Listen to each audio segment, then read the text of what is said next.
Christine Joy Soriano, ang siya po nga Municipal Disaster Risk Reduction and Management Council spokesperson ng Calasiao. Ayan, sa ngayon po ang ating floodwater monitoring system sa ating Marusay Sinucalan River ay nasa 6.4 feet above normal level po. At dahil po dito may monitor po tayo na 8 barangays na may reported flooding sa kanilang area. Although ito naman po na-monitor po natin ay isolated lamang doon sa kanilang pinakamababang lugar, at itong mga monitor din natin ay ito yung mga nakatira malapit doon sa ating major river system.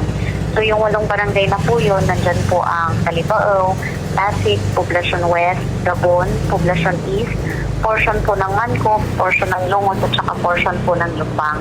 At sa ngayon po yung ating naitalang flood height ay nasa 1 to 2 feet po yung lalim ng tubig baha sa kanilang area. 8 barangays po yung meron tayong naitalang pagbaha sa kanilang area.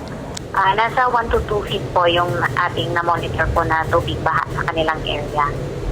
Sa ngayon ma'am, hindi pa naman po, although patuloy po tayong nakikipag-coordinate sa kanilang mga barangay officials.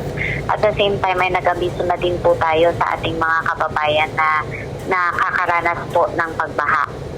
Thankfully naman po, lahat po ng ating major thoroughfare dito sa bayan ng Calasiao ay passable pa po to all types of vehicles. Ina-expect po natin na baka madagdagan pa po ito gawa ng doon sa ating monitoring.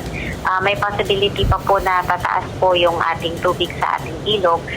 Bagamat sa ngayon ay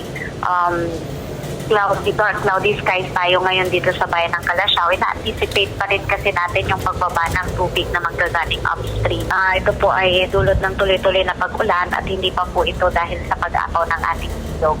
Sa ngayon hindi pa po, nasa alarm level pa lamang po tayo, hindi pa po natin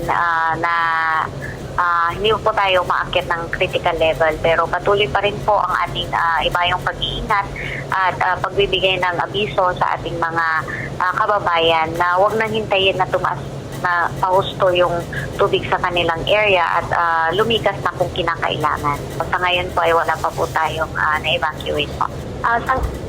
Po yung ating clearing operation team dahil tayo ng report na meron pong natumbang po ng mangga sa may loob po ng Duyong Sentro Elementary School.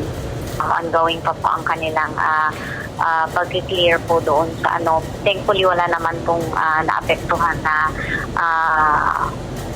doon sa school, although naputol kasi siya doon sa loob ng compound ng school. Thankfully wala po tayong naitalang power interruption dito sa ating bayan. Sa ngayon ma'am, wala pa po.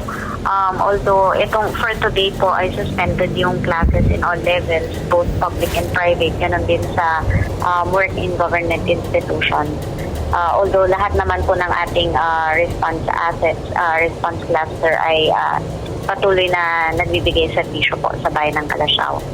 Ayan, sa mga kababayan po namin dito sa bayan ng Calasiao, manatili pa rin po tayong nakahanda at alerto sa posibleng pagtaas pa po ng tubig sa ating kailugan. Ganon din po, mahigpit na ipinagbabawal ang paglalangoy o paglalaro malapit sa ating kailugan gawa ng tumataas pa ang kanyang level. At the same time ay may kalakasan po ang agos. Sa mga kababayan po namin na nakakaranas ng pagbaha, kung sa tingin nyo po ay kinakailangan nyo ng lumikas, nakahanda po ang lokal na pamahalaan ng Calasiao para tugunan po ang inyong pangangailangan. For your emergency concerns, tumawag lamang po kayo sa aming tanggapan 0932-666-8199. Manatili po tayong nakahanda at alerto mga kababayan.